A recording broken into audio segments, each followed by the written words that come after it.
dulu Bapak Ibu. Jam kita menunjukkan 10 lewat 8 menit. Ya, jam saya lewat 11 menit. Iya. Baik, terima kasih untuk pagi hari ini. Kita bersyukur, kita memuji Tuhan karena hari ini kita masih boleh hidup ya. Iya, ini yang paling ucapan syukur yang pertama. Kita masih boleh hidup, kita bisa menikmati hidup ini dan kita bisa menjalani kehidupan ini. Saya pikirkan tadi adalah 3 bagian, tapi mungkin ini hanya 2 seperti yang di kertas kita. Tema kita hari ini gereja dan kehidupan bergereja. Ini sama dengan bahan sekolah minggu. Saya pikirkan bahwa bahan kita sama dengan anak-anak kita, supaya kita bisa merangkul anak kita, bertanya kepada mereka apa yang mereka pelajari, sehingga kita kembali bisa menjelaskan kepada anak-anak kita. Iya, baik, sekalipun mungkin nanti poinnya apanya itu ayatnya berbeda, tapi saya coba untuk ayat ini. Gereja dan kehidupan bergereja. Yang pertama, kita lihat siapakah gereja yang sesungguhnya. Bapak Ibu yang dikasihi Tuhan, yang kita mengerti gereja itu apa? Apa itu gereja? Ya, bangunannya kata Bapak Immanuel, Bapak Adelia. Ada yang lain? Apa itu gereja? Apa itu gereja? Suara masih ada. Ada? Apa? Hai Karo. Tempat memuji Tuhan. Oke. Ada pendapat yang lain? Orangnya. Iya. Ada yang lain? Iya. Baik. Kembali kita lihat 1 Korintus 1 ayat 2. Mari kita lihat. Kita baca bersama-sama. 1 dari ayat 1 kita baca ya, Bapak. 1, 2, 3. Dari Paulus yang oleh kehendak Allah dipanggil menjadi Rasul Yesus Kristus, dan dari Sostenes saudara kita, kepada jemaat Allah di Korintus, yaitu mereka yang dikuduskan dalam Kristus Yesus, yang dipanggil menjadi orang-orang kudus. Sampai situ. Iya, kita lihat dulu di sana. Paulus menuliskan surat kepada jemaat di Korintus. Ada jemaat. Jemaat siapa? Orang-orang Korintus. Iya. Surat ini dituliskan kepada orang-orang jemaat Allah di Korintus. Disebut sebagai jemaat Allah, yaitu mereka yang dikuduskan dalam Kristus Yesus dan yang dipanggil menjadi orang-orang kudus. Kalau saya dulu pernah mengajar, saya mengajar dari tahun 91 sampai dengan 2011. Lama saya mengajar. Iya. Jadi itu di SMA Negeri Kuala. Saya sebagai guru agama waktu itu, siapa yang pernah jadi murid saya rasa mereka jelas baginya apa itu gereja. Gereja itu dalam bahasa Portugis adalah igreja, yang diambil juga dari kata Yunani eklesia. Itu keluar. Eklesia, dan kaleo. Kaleo berarti memanggil. Eklesia itu adalah keluar, dipanggil keluar. Jadi dalam kalimatnya itu disederhanakan di sana, gereja adalah orang-orang yang dipanggil keluar dari kegelapan dan pindah kepada terangnya yang ajaib. Itulah gereja yang sesungguhnya. Persekutuan. Kalau kita bawa kepada rumah Tuhan, persekutuan. Orang-orang yang dipanggil keluar. Dipanggil. Jadi ada panggilan Allah. Keluar dari mana? Dari kegelapan, dari dosanya, dari hidupnya yang lama. Keluar dari kuasa kegelapan kalau memang kita itu terlibat dalam kuasa kegelapan. Keluar dari rutinitas kita kalau dulu bergereja itu hanya secara rutinitas, keluar dari dosa-dosa tertentu. Itulah gereja yang sesungguhnya. Kalau ada sekolah minggu nyanyi kau aku gereja, kau pun gereja, gitu ya. Gereja bukanlah gedungnya, kan gitu ya. Lihatlah ke dalam, gereja adalah orang. Saya nggak paham nyanyinya, tapi yang jelas di sana bahwa gereja itu adalah orang yang dipanggil keluar. Kalau tadi dikatakan di sini jemaat di Korintus, jemaat itu adalah gereja saya yang dipanggil keluar dari kegelapan, yang saya warisi dari nenek moyang saya, dari moyang saya, lepas dari itu, milik Allah, menjadi milik Allah. Di sana dikatakan adalah mereka yang dikuduskan. Dikuduskan ini dalam bahasa Ibrani kadosi, diistimewakan, isyaratkan bahasa karunia. Dikuduskan, dikhususkan. Jadi gereja itu adalah orang yang khusus sebenarnya. Jangan kita macam-macam ya. Aku gereja, kau pun gereja. Jadi kalau aku gereja adalah orang yang dikhususkan oleh Tuhan di dalam Kristus. Dikuduskan dalam Kristus. Dikuduskan itu apa? Seringkali kita pikirkan itu dikuduskan, disucikan, ya kan? Kudus itu badia, bahasa karo. Disucikan. Jadi bagaimana kalau gereja tak kudus ya? Ini yang perlu kita renungkan. Gereja itu orang yang dikhususkan, disendirikan untuk Allah, diistimewakan untuk Allah. Mari kita mengevaluasi diri kita masing-masing. Apakah aku ini gereja ataukah belum? Ya, ini penting loh. Penting tak telang. Hah? Kita saudara. Penting talang. Penting apa tidak? Iya, jangan kita nanti menganggap nggak penting. Ya udah, yang penting sudah mengisi data. Saya yang bertanda tangan di bawah ini nama si A, menjadi anggota jemaat. Ya, pengurus kasih pula itu, nggak tanya pula. Ya nggak apa-apa sih diisi sebagai keteraturan. Itu penting. Tapi yang tak kalah pentingnya itu adalah gereja itu adalah orangnya. Saya dan saudara. Bagaimana saya dan saudara selayaknya sebagai gereja? Mereka yang dikuduskan dalam Kristus Yesus dan dipanggil menjadi orang-orang kudus. Hebat enggak jabatan kita? Lebih hebat daripada jenderal loh. Kalau jenderal bisa dicopot? Bisa? Bisa. Jenderal bisa dicopot jabatannya.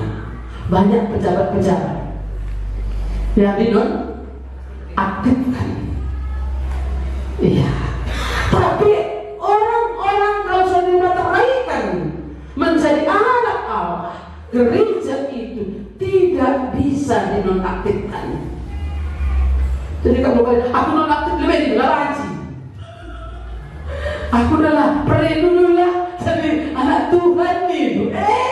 Mereka itu mereka Tuhan kata duje. Iya, aku pernah yang bukti kali. Iya, pikir. Ini satu pengalaman di Simpang Rampah yang sedang membangun gereja di sana. Ada seorang jemaat bilang begini, Bu, aku permisi lah ya, Dina. Sama saya boleh bilang, kan bukan saya yang sana gembalanya begitu. Mau kemana Kak? Ini besok pun kami gotong royong lagi ini. Dulu waktu itu gotong royong ngecor untuk sedikit pertambahan ruangan ibadah itu karena nggak cukup tanahnya, dicor dan bikin tiang di bawah begitu. Jadi saya permisi dulu ya Bu, katanya. Besok pun kami dari desa gotong royong lagi, dia perangkat desa adat negara ini. Jadi besok hari ini belum capek kali. Oh, jadi untuk Tuhan nggak berani permisi ya. Untuk negara kan nggak berani absen, saya bilang. Kamu biar mari di PK pecat negara ini, aku bilang. Pecat Tuhan kemarin, iya aku lapang permisi begini bu, kata. Jadi sampai sore dia nggak berani permisi, sampai selesai lah itu. Baru kemudian dia pun, bu aku mau nunggu boleh aku kena saja banjir. Lah kai aku bilang. Kadang-kadang kita selalu menganggap sepele jadi orang percaya ini. Kamu yang dipanggil loh. Yang panggil kita ini bukan ajudan kita, bukan kepala sekolah, bukan pimpinan kita, bukan pemimpin di negara ini, tapi pemimpin di surga dan di bumi. Menghargai kamu panggilan dari Allah, panggilan Tuhan. Dari mana kita dipanggil? Dari keturunan guru Mbah Kulau. Saya. Walaupun saya kan guru Mbah Kulau. Iya. Dari keturunan Molang yang tersembur-sembur. Yang apapun dicibalakan dulu. Saya ingat cibal-cibalan di lemari biasa. Paling enak. Untuk aku masih pendek waktu itu kalau aku lompati. Masa dunia nggak ada, kolomnya nggak ada, wajibnya itu bawa ke kuburan kata bapakku. Awak udah ngeces di pohon rambutan, masa ngeces di ladang dulu ada pohon rambutan. Udah masa rambutan itu ambil dulu, jangan dulu kata bapakku. Kenapa? Belum dicibalakan sama bapakmu katanya. Iya udah ngeces. Udah mulai hari merah. Inilah kalau diikat kuasa kegelapan tadi. Nggak berani bergerak, nggak berani meninggalkan itu, kebiasaan-kebiasaan itu. Tapi saya bersyukur kepada Tuhan, Allah segala bangsa, Allah pencipta langit dan bumi, Allah yang berkuasa di bumi dan di surga, datang ke dalam dunia. Isi kingkapdu reh dari kita kurmata. Saya rasa unik panggilan saya menjadi anak Tuhan. Unik sekali. Dalam segala kegagalan saya mencari pekerjaan. Tuhan mengkirim saya menjadi guru honor di SMA Negeri Kuala dengan gaji yang tak seberapa. Tak cukup loh. Ya, siapa guru di sini? Nggak cukup loh untuk ongkos juga. Saya harus 2 kali naik angkot waktu dari Malekasi simpang dulu ke Kuala. Tidak cukup. Saya harus mencuci baju. Itu baju kakak saya digaji 15.000 waktu itu. Kau nyuci baju kami katanya. Saya nyuci, upahan nyuci. Pernah kulalami, pernah. Untuk mempertahankan bagaimana supaya aku bisa melayani Tuhan. Panggilan yang unik. 4 bulan saya mengajar di sana. Januari, saya masih ingat tanggal 3 Januari 1991, saya menginjakkan kaki di SMA Negeri Kuala, mengajar dengan kemampuan di bawah rata-rata. Dengan iman, menganggap diri beriman, tapi tak nol. Iya. Saya waktu itu lulus D3 Pendidikan Agama Kristen.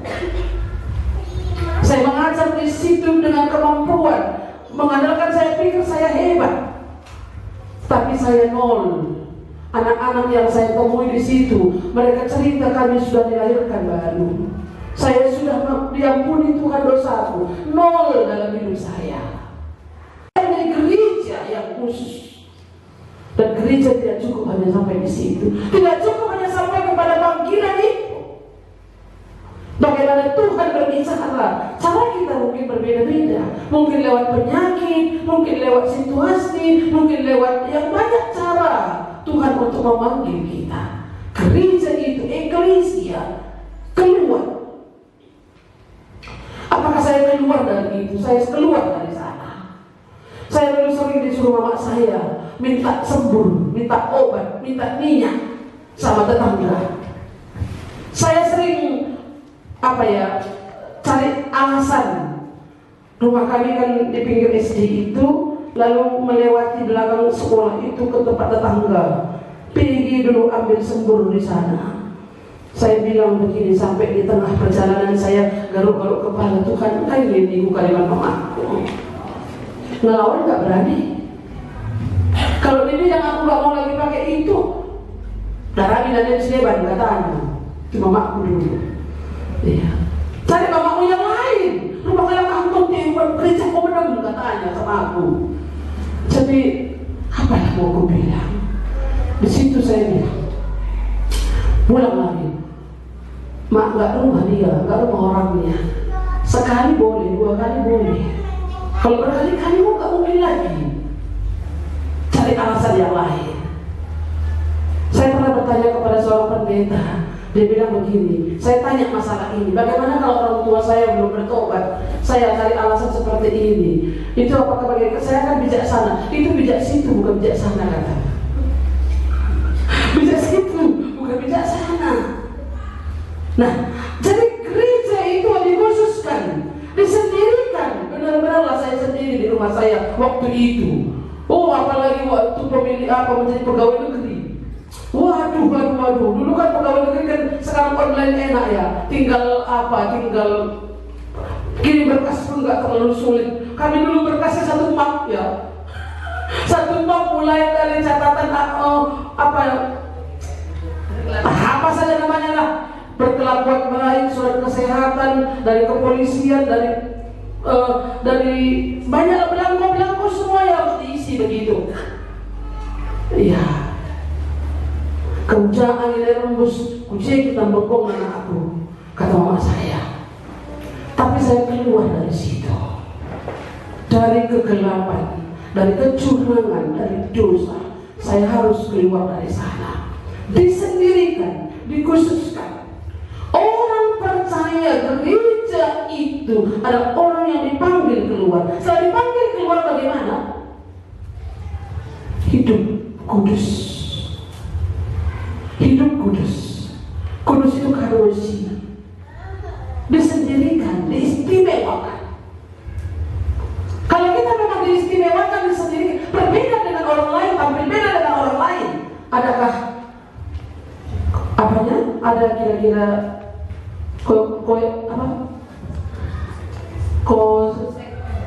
konsekuensinya? Iya ya. Adakah kira-kira? Pasti ada. Adakah tantangan? Ada. Orang nggak senang lihat kita. Orang merasa kita bilang apa? Keterlaluan. Nggak lebih bisa kena enak. Melalang kalak ku gereja tapi lalu bagina campur semua. Iya. Kepada jemaat, yaitu kepada jemaat Allah di Korintus, yaitu mereka yang dipanggil menjadi orang-orang kudus. Jadi saudara dan saya sebagai gereja dipanggil sebagai orang-orang kudus deh. Kamu ini kudus atau kudisan? Mana yang kamu pilih coba? Kamu mau kudus atau kudisan? Iya. Kalau mau kudus itu dikhususkan. Ulah asal-asalan jadi kalak Kristen. Payah kamu banyak kali pantangannya. Ini nggak boleh, itu nggak boleh. Siapa bilang nggak boleh? Justru merdeka menjadi anak Tuhan. Bisa memuliakan Tuhan, itu sangat merdeka. Nggak bisa lagi nyontek, kata orang muda. Ngapain kamu nyontek? Berjuang berdoa kepada Tuhan dan terus rajin. Ada firman Tuhan bilang, takut akan Tuhan adalah permulaan pengetahuan. Tuhan akan menambahkan pengetahuan kita. Tuhan akan menambahkan kepintaran bagi anak-anak Tuhan itu pasti. Jangan khawatir. Kalau kau taat, kalau kau sungguh-sungguh di dalam Tuhan, ini enggak orang nggak percaya pun bangun jam 5, kan bangun jam 7. Wanita Tuhan namanya berkat dunia. Kan gitu ya. Orang nggak percaya itu rajin dia bekerja, kamu nggak rajin. Bagaimana? Tuhan nggak mengasih aku bilang, mana bisa? Dia harus memang lebih berjuang. Gereja itu adalah orang yang dipanggil keluar, yang dipanggil menjadi orang-orang kudus dengan semua orang di segala tempat yang berseru kepada nama Tuhan kita Yesus Kristus, yaitu Tuhan mereka dan Tuhan kita. Gereja ada di Kuala, gereja ada di Medan, gereja ada di Amerika, gereja ada di tempat-tempat yang lain. Orang-orang yang dipanggil, orang-orang yang dikuduskan. Saya baca sedikit lagi, nggak ada di catatan kita ya. 1 Korintus pasal 3, coba kita lihat. Ayat yang ke 16 mulai. 16, 17 kita lihat. Sama-sama baca. 2, 3, iya. Tidak tahukah kamu bahwa kamu adalah bait Allah dan bahwa Roh Allah diam di dalam kamu? Jika ada orang yang membinasakan dia, sebab bait Allah adalah kudus. Saya ulang ya. Ayat 17 coba kita ulang. 2, 3 ya. Jika ada orang yang membinasakan bait Allah, maka Allah akan membinasakan dia. Sebab bait Allah adalah kudus dan bait Allah itu ialah kamu. Gereja disebut juga bait Allah. Bait Allah, gedung. Bait Allah itu siapa? Bait Allah itu adalah kamu. Bait Allah itu adalah kamu. Tidak tahukah kamu bahwa kamu adalah bait Allah dan bahwa Roh Allah diam di dalam kamu? Kalau kamu sudah percaya menerima Dia sebagai Tuhan dan Juru Selamat tadi, dipanggil keluar dan menjadi dikuduskan, bait Allah itu adalah kamu, saudara dan saya. Bait Allah itu tempat Roh Allah tinggal. Lid kesah di mata bas kita. Paham? Ya? Jadi jangan kau campurkan kesah di mata dengan kesah Jepang. Tentu kesah Jepang bau. Kesah Jepang bau. Tentu kasih bau ya. Gak usah aku ceritakan semuanya. Pokoknya yang bau lah. Silangan ada Tuhan. Iya. Jadi roh ini tempat Roh Allah tinggal. Tubuh kita ini tempat Roh Allah tinggal. Jadi di tempat Roh Allah tinggal, inikah yang mau dibinasakan? Inikah yang mau diracuni? Inikah yang dikotori? Ini kita mikirnya ke sana. Kenapa kan kotori diri dengan bukan yang kudus? Kan rusak diri itu. Iya. Tubuh itu adalah bait Allah, tempat Roh Allah tinggal. Iya. Tapi kadang-kadang kalau pendeta yang bilang ngani kenisap dengan payah kadungan mah, payahin. Sebab kalau pendeta sih dari kata di bata. Tapi kalau dokter bilang gimana? Umur dulu mulai dari ngani kenisap tidak kok. Di rumah, kan gitu kira-kira ya. Sering kali begitu.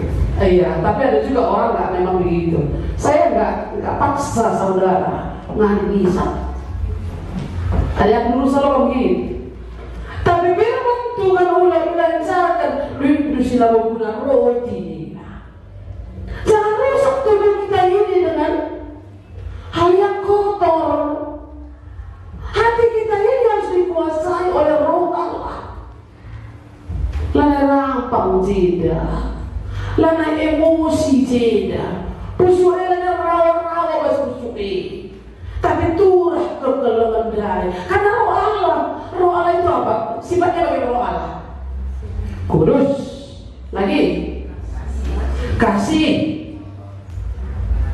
tunduk, kan gitu ya? Tunduk. Jadi roh ini apa dalam ini? Saya dulu sering diingatkan oleh senior saya, Ibu Teti. Kalau saya agak bandel, gini katanya. Yeskiel 36 itu ya. ayat 26, 36 atau 36, 26. Aku telah menaruh roh yang baru. Aku kuangkat pusuh si mekeng, kumerikan pusuh si patuh man baru dengan Tuhan.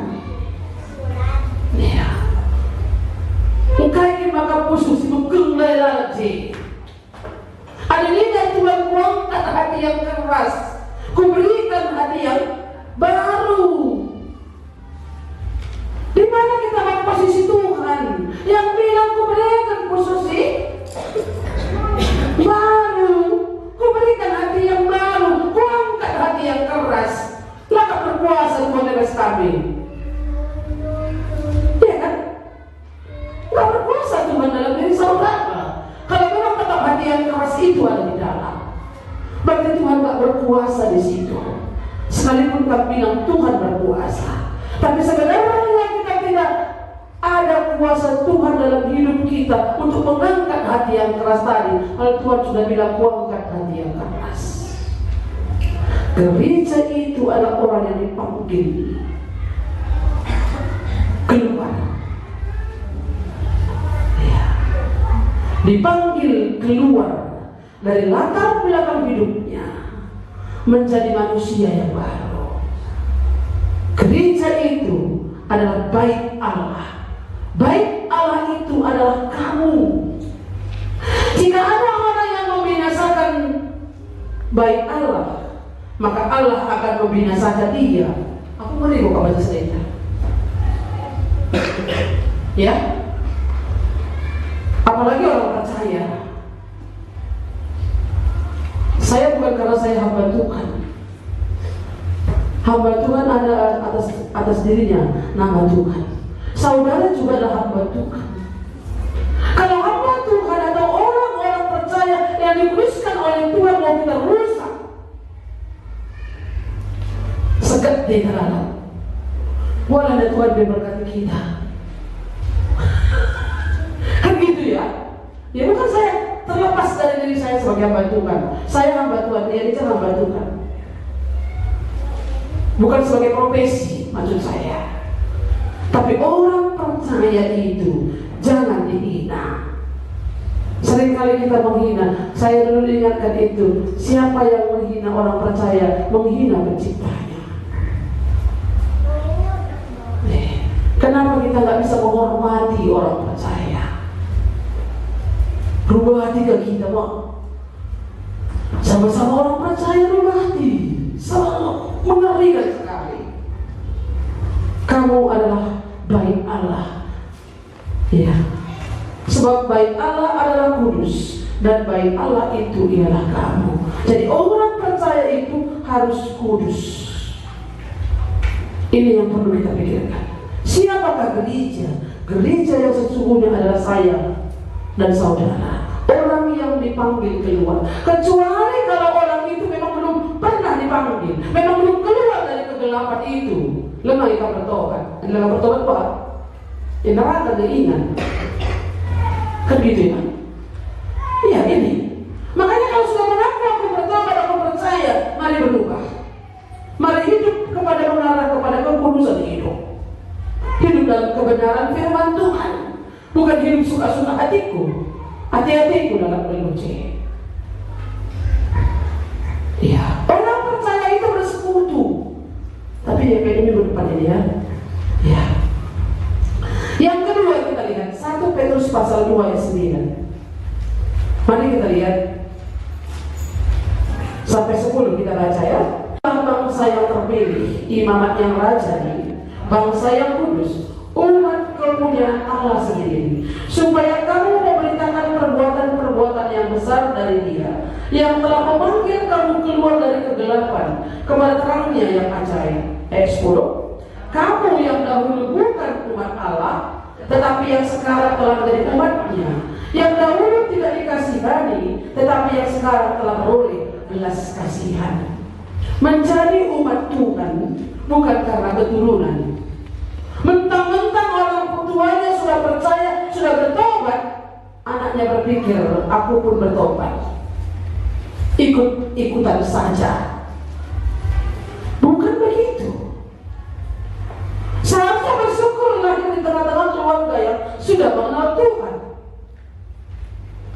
Mungkin gini ya, saya nggak tahu pikiran anak-anak hari ini. Enak kali kita pikir anak-anak hidup pada zaman ini. Mungkin orang anak-anak zaman ini juga berpikir enak kali hidup orang pada zaman dulu karena nggak banyak tuntutan. Ya. Dulu itu karena ada anak-anak sekolah diantar ke sekolah. Untuk SD itu rumah saya itu dari Gerak, dari Nametong. Sekolah ke Balai-Kasih, jalan kaki. Pulang itu kan ingat ada telur tebu, kering itu betul ada nih. Ini jalannya kan gitu ya. Sekarang ini ibu-ibu itu jam 10 mulai, kadang-kadang kalau anaknya kelas 1 di atas nggak pulang lagi pun nongkrong di SD itu sampai nunggu anak pulang. Malah kalau lainnya menjadi ibu rumah tangga hari ini banyak. Tiap hari anak-anak kita mau diantar sekolah. Banyak curi bu, biar udah nggak apa-apa, tak apapun alasannya. Tapi artinya di sana bahwa hidup hari ini jauh lebih enak daripada dibandingkan dengan zaman dulu. Memang segala kebutuhan hari ini memang jauh lebih banyak kan begitu ya. Tapi kan tinggal berjuang kita. Bagaimana kita berjuang untuk mendapatkan semuanya itu? Sebagai orang percaya tadi, kita disebut sebagai bangsa yang terpilih. Kita bangsa Indonesia ya, iya kan? Kita bangsa Indonesia. Kalau belajar sejarah, sejak kapan kekristenan masuk ke Indonesia? Bukan agama bangsa Indonesia Kristen ini. Makanya bilang orang agama London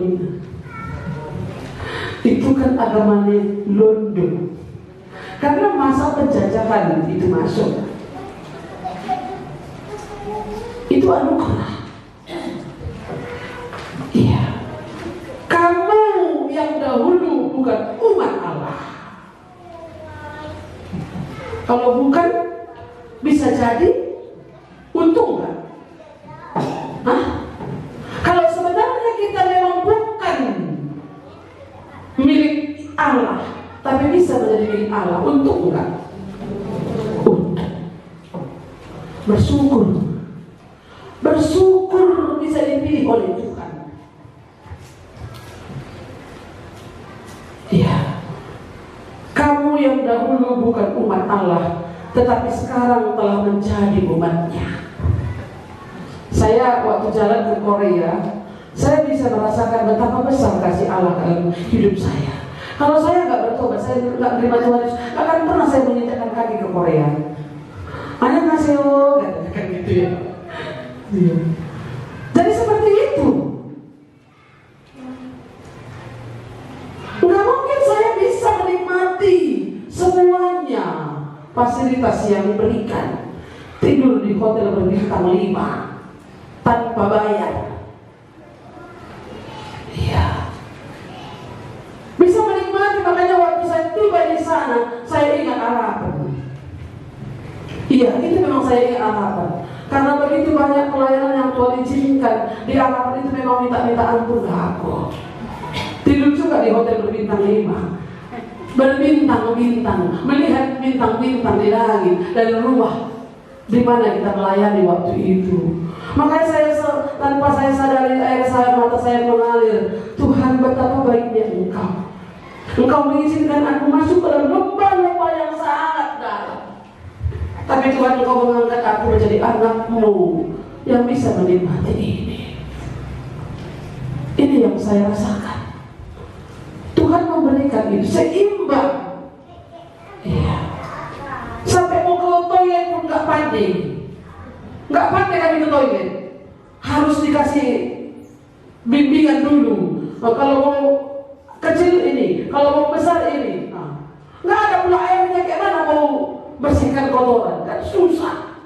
Ya inilah di negara orang. Tapi Tuhan mengizinkan itu sebagai orang percaya yang dahulu bukan umat Allah, tapi sekarang menjadi umatnya. Bersyukur Bapak Ibu, saudara yang dikasihi Tuhan. Bersyukur kalau kita bisa mengenal Yesus, Tuhan dan Juru Selamatnya. Mungkin hari ini belum kita merasakan,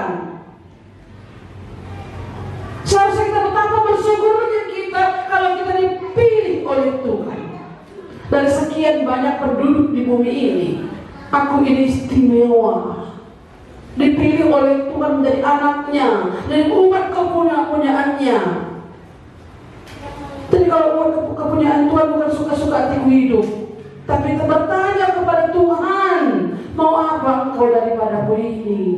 Sekarang usiaku 17 tahun Tuhan, mau apa engkau daripadaku? Bukan 17 tahun itu, oh ayo palu-palu gendang, joget-joget di situ, ayo berpesta, tidur di villa, apa nggak pulang-pulang, misalnya nginap 2 hari 2 malam, minum-minum dan sebagainya, merayakan ulang tahun yang ke-17. Bukan itu.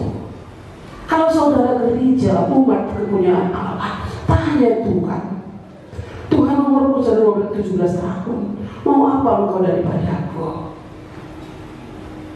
Atau mungkin maksud saya bukan hanya 17 tahun, dalam momen-momen tertentu dalam hidup kita, ketika kita sudah waktunya mau menikah, Tuhan, apa yang kau mau daripadaku? Atau waktu sudah menikah,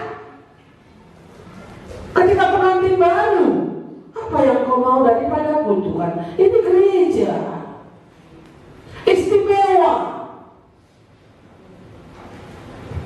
Iya, sebelum kita menjadi umat Tuhan, bukankah persembahan yang istimewa kita berikan kepada Tuhan? Tanya nenek-nenek kita dulu, kalau mereka memberikan persembahannya kepada Tuhan yang istimewa kan? Belum sayur kan? Belum sabir. Belum sabir ya? Gak tahu saya. Iya kan? Belum sabir. Belum sabir. Apa belum sabir itu? Belum yang paling cantik. Nggak ada lubangnya, nggak ada koyaknya. Kenapa kan berani ngasih uang koyak sama Tuhan? Ya, di sini nggak ada, di tempat lain. Kenapa kita berani memberikan yang tidak terbaik untuk Tuhan?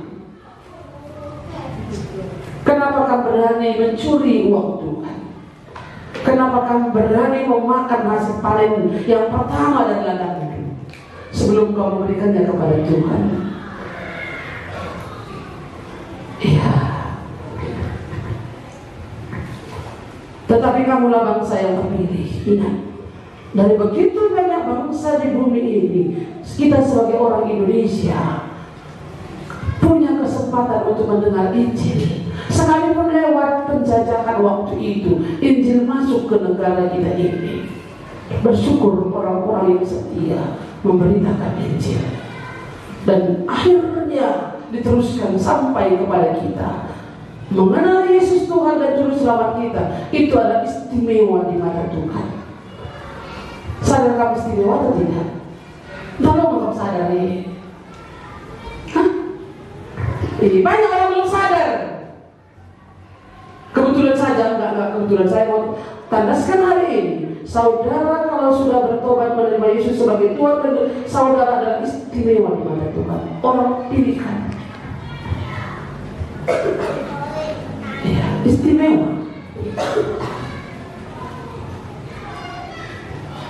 Banyak orang tidak mendapatkan itu.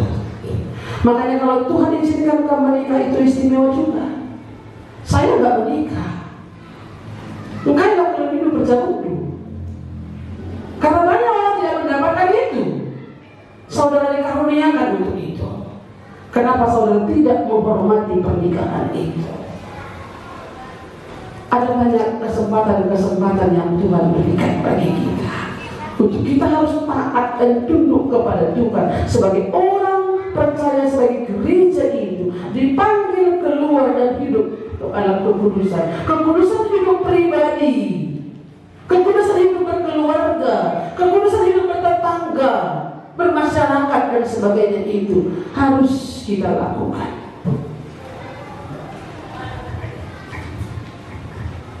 Kamu yang dahulu bukan umat Allah, tetapi yang sekarang telah menjadi umatnya, yang dahulu tidak dikasihani, sekarang telah beroleh belas kasihan. Ya, saya tidak usah teruskan ini. Waktu kita nanti sudah terlalu lama. Kalau teruskan, minggu depan saya akan lanjutkan. Saya berharap kita menyadari siapakah gereja. Siapa? Siapakah gereja? Saya. Ini yang perlu kita bawa pulang. Gereja itu harus kudus. Jangan merasa berjutkan pulang. Seharusnya kamu dapat pencerahan. Jangan latih kamu gemuli. Iya, latih kamu kamu aku kudus. Rahman Tuhan. Datang sahabat ini aku Tuhan. Lengah kepengen aku pas lagi si katakan gue. Bertobat kan gitu kan? Iya. Kan kalau digegendu begini doa lo pas gitu begini. Nggak bisa kayak gitu. Siapa gereja? Saya. Untuk apa kita dipanggil? Dari mana dipanggil? Ini harus kamu ingat. Dari mana kamu dipanggil? Kamu sendiri yang catat. Di rumah nanti, aku adalah gereja. Dipanggil, itu keluar. Kaleo itu memanggil. Allah memanggil aku keluar. Dari mana aku dipanggil? Dari mana aku keluar? Sudah tak keluar? Bisa aku dipanggil tapi gak keluar loh. Kan gitu ya? Bisa aku dipanggil gak keluar? Bisa. Aku cerita saja nih. Lah begini lagi surat Tuhan Enggak tahu lah, aku sama gini orang. Iya ya. Jadi dipanggil, kita sudah dengar firman Tuhan, bertobatlah contohnya. Tapi lagi kita bertobat, nggak mau keluar. Nah ini sekarang yang paling gawat. Dipanggilnya, maka banyak orang yang terpanggil, tapi sedikit orang yang terpilih. Makanya gereja itu orang yang dipanggil keluar dari kegelapan kepada terangnya yang ajaib, menjadi kudus. Kalau hari ini kita belum kudus, mengkhususkan diri kita kepada Tuhan, mari kita datang kepadanya. Ini aku Tuhan,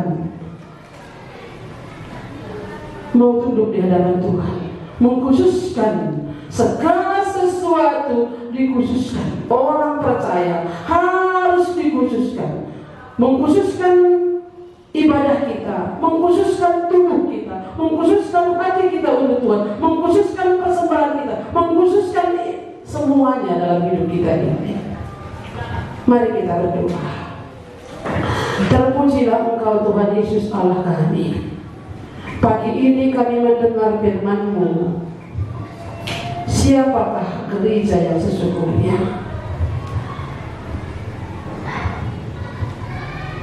Gereja yang sesungguhnya adalah kami. Baik Allah itu harus kudus, dan baik Allah itu adalah kami. Jika ada di antara kami ini yang sudah dipanggil oleh Tuhan, tapi belum keluar, Roh yang kudus Tuhan yang menarik mereka untuk pindah dari dalam kegelapan itu kepada terang-Mu yang ajaib.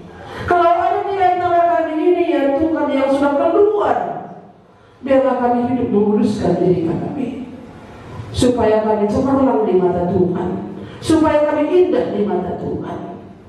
Tuhan kiranya menolong kami, supaya kami hidup dikhususkan, dikhususkan, berbeda dengan yang lain.